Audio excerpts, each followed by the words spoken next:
Welcome back to Dreamin' Dragons. Timber!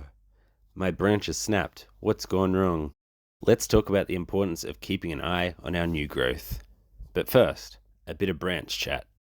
We've covered the ins and outs of a dragon fruit branch in a previous video that I've linked in the video description, but to summarize briefly, each branch consists of a main central core or cambium.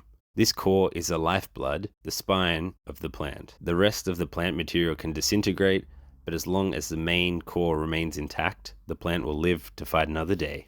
The remainder of the plant is a succulent, fleshy material with minimal structural strength, so the solid inner core also acts as reinforcement to the branch.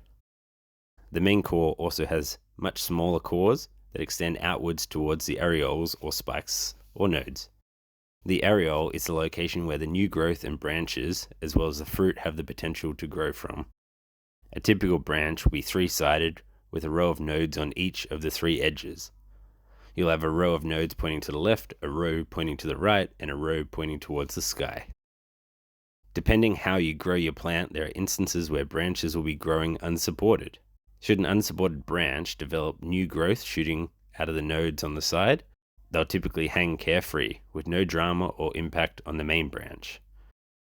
New growth shooting from the skyward facing nodes, on the other hand, have no avenue for structural support, and as the branch grows and fattens up, there is more stress and weight placed through the branch has grown from, which can lead to the splitting and cracking that you see here. I personally hate when my plants start shooting skyward growth. I have a long list of poor excuses, the length of this branch, as to why I consistently don't train my branches early enough, but for this video I'll walk you through how I train them when I have the motivation and promptness to get onto it.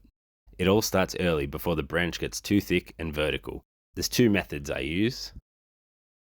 The first is using gardening or cloth string to gently manipulate it into a horizontal direction. Start off with light tension, and every second or third day I increase this tension or angle of the pressure.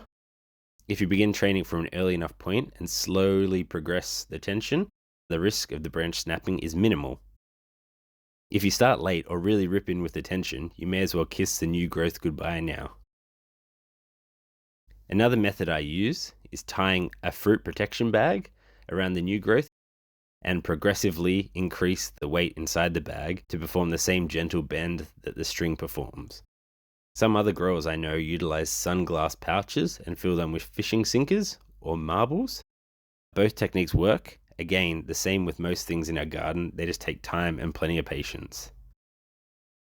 Here's a clip I've pinched off a mate of mine who I'm certain is more spider than man. In all seriousness though, his garden is immaculate and the branches are perfectly sculpted. If your plants aren't as perfectly sculpted as his, and you're a bit lazy or time exhausted like myself, and don't get around to either pruning off the vertical branches or successfully training them, there's absolutely no need to panic. If the branches snap like these, as long as that inner core remains intact, your branches and its nodes remain viable. Just make sure you keep the wound dry and clean while it calces up. Hopefully this video helps you keep your plants pretty. And finally, if you've enjoyed or found this video helpful, please give my channel a like and subscribe.